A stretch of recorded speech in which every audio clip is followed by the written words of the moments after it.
My name is Staci. First, I just wanted to thank you guys for all being here tonight. I think I speak on behalf of all of the scholarship recipients when I say this. Your support means a lot to us. To all the family members and friends that are here tonight, we thank you as well. You're the ones who never left our side. During the hardest times in our lives, you're the ones who helped make us stronger. Now look at us. We're all here celebrating together. I want to thank 1 million for Anna for making tonight possible. This is my 3rd year with the foundation, and each year I feel more honored to come back. This year, I was asked to speak about my battle with Ewing sarcoma, and tonight I'm honored to share my story. It all dates back to February 2008. I was a sophomore attending a small town high school. For me, the biggest concerns in my life revolved around winning basketball games. For the first time, I played on a varsity team. In small schools, that's a pretty big deal. I thought I was a lot cooler than I really was. In fact, looking back now, I am positive that I was stuck up. Nobody could tell me this though, because I was a typical hard-headed teenager. I remember the onset of the pain like it was yesterday. I went to my geometry class that day feeling normal, but by the end of the class I was in tears. The pain I felt can't be adequately described because there's no other sensation in this world that can compare. I had never felt a pain so paralyzing that I didn't want to move. I lived about 15 minutes from the school that I attended, and I had spent the year carpooling to school with a couple of friends that lived close to me. My mother was a teacher in the area, so my friends would pick me up and drop me off at her school. Normally, I would walk into my mom's classroom after school, sit down at one of the desks, and work on my homework. However, on this particular day, it was all that I could do to just make it to her classroom without collapsing. The pain that I felt in my hip had advanced within just a few hours.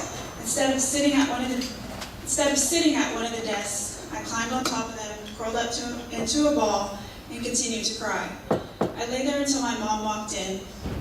Very alarmed, she came rushing over to me to see what was wrong. We decided to go to an emergency clinic. After a couple days, a couple shots, and a couple painkillers, the doctors told us that I had injured my hip from playing basketball. They assured us that this was common and normal from the impact that basketball players put on their bodies. The constant jumping had caused stress fractures all along my hip. At least this is what the doctors told us. They suggested that I rest for 6 to 8 weeks and then continue with my normal activities. Not knowing any better, we agreed.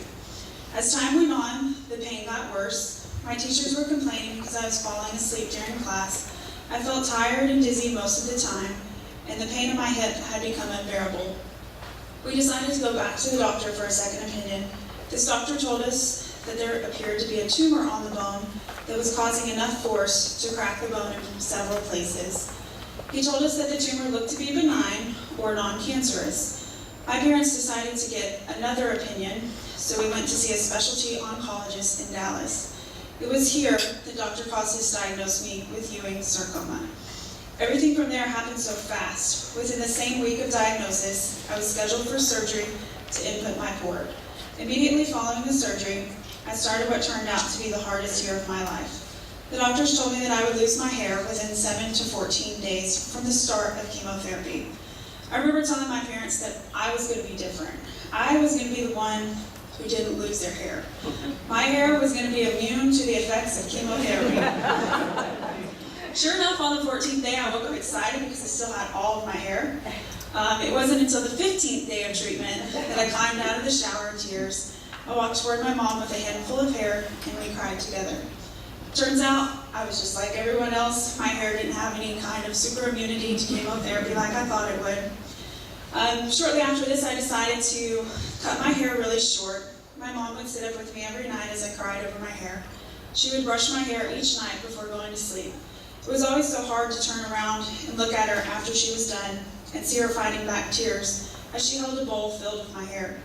I didn't want to have to sit and watch every last strand of my hair fall out, and I didn't want her to have to go through that either.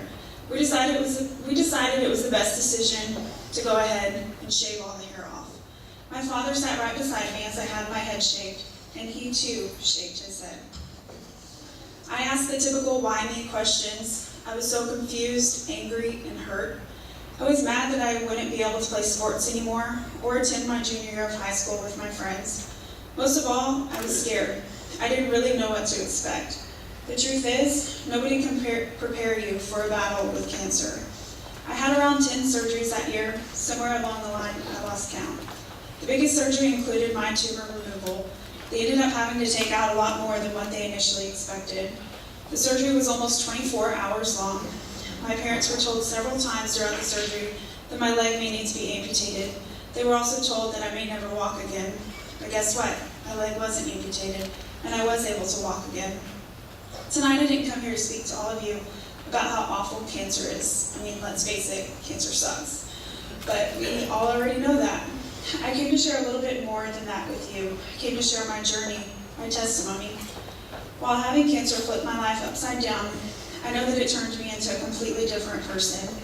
I came to realize that the world didn't really revolve around me. There was more to the world than just having a certain number of friends or winning a certain number of basketball games in a season.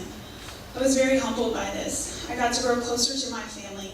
While some friends walked away, others walked even closer. An experience like this really opens your eyes to appreciate what and who you have in your life. During the hardest times of my treatment, I grew closer to my mother. She was the one who provided me with a lot of tough love. Oftentimes I tell her that I just wanted to give up, but she was always there to push me to fight. She kept a journal for me because she knew that I wouldn't feel like keeping my own. My father was the one who lifted my spirits. Doesn't matter what situation he's in, even until this day, he'll have a smile on his face and a corny joke to tell you. Being able to laugh at these moments kept my spirit alive. I will forever be grateful to my wonderful parents for the support that they provided me. There was not even one treatment where a member of my family wasn't sitting right by my side. I also grew much closer to one of my aunts during this time. She would come to the hospital with a bag of pedicure supplies. As I lay in my hospital bed, she would sit at the foot of my bed and give me pedicures. She was always sure to bring me cards. Each one always had a Bible verse inside. She would pray over me in the hospital or even over the phone. I stand here tonight telling you this because I want each and every one of you to realize how much potential you have. It only takes one act of kindness to brighten the day of someone who's struggling to make it through each day. In fact, it was during these moments that I realized that I had taken God for granted. I realized that God had blessed me with an army of people to love me, support me, and help me survive through this hard time in my life. Soon I started to become curious about a closer relationship with Christ. I can confidently stand here now and tell you that without this experience in my life, I wouldn't be a follower of Christ. On May 5th, 2009, I finished my last chemotherapy treatment. After missing an entire year of high school, I wasn't sure if I would be able to graduate on time. After a long, hard senior year, I was able to graduate in the top 10% of my class. As of this year, I'm 5 years cancer-free. In the midst of my treatment, I was a mess. I felt like my battle with Ewing sarcoma would never end. However, it has ended. I'm so much stronger today than I was at the age of 16 when I was diagnosed. I am able to appreciate the life that I have much more than I ever did before. My battle with Ewing sarcoma has given me hope and appreciation for life. While I would never choose to go through this again, I'm almost glad that I had this experience. Originally, I never planned on receiving a 4-year degree from a university. I was only going to attend community school for a couple years because that's what my parents wanted me to do.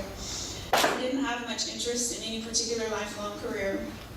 However, I know that God has saved me for a reason, and I plan on spending the rest of my life finding and fulfilling that reason. Currently, I'm a senior at Texas Women's University in Denton. In December, I will be graduating with my Bachelor's of Science in Psychology. I've been able to maintain a 3.9 GPA throughout my entire college career because I'm just so passionate about making a difference in the lives of others. God willing, I'll be entering into a graduate counseling program in the spring. With these degrees, I plan to spend my life counseling children and teenagers that are battling cancer. I also know that without this experience in my life, I wouldn't have the faith that I do today. I was in a rough place before treatment. Like I said, I was conceited and selfish and stuck up. Honestly, I didn't really care about other people too much. I have no doubt that God allowed me to endure a battle with Ewing sarcoma so that I would change my life direction. He has and has always had a plan for my life, but I would have never followed his plan without this experience. I was raised in East Texas. I never planned on moving away from the small town that I grew up in. However, shortly after my treatment, I felt called to move to this area. I spent some time living with the same man who prayed over me during my treatments. She served as my spiritual mentor and helped bridge the transition from living at home with my parents to living on my own. The person that you see today is not the person that you would have seen 5 years ago.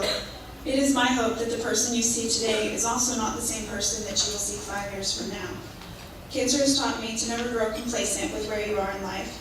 There is always something new and exciting that you can be doing to grow and improve as a person. Cancer has shown me that life is short and that it can be taken in the blink of an eye. It has taught me to appreciate the relationship that I have. Cancer has made me realize that life is a beautiful thing.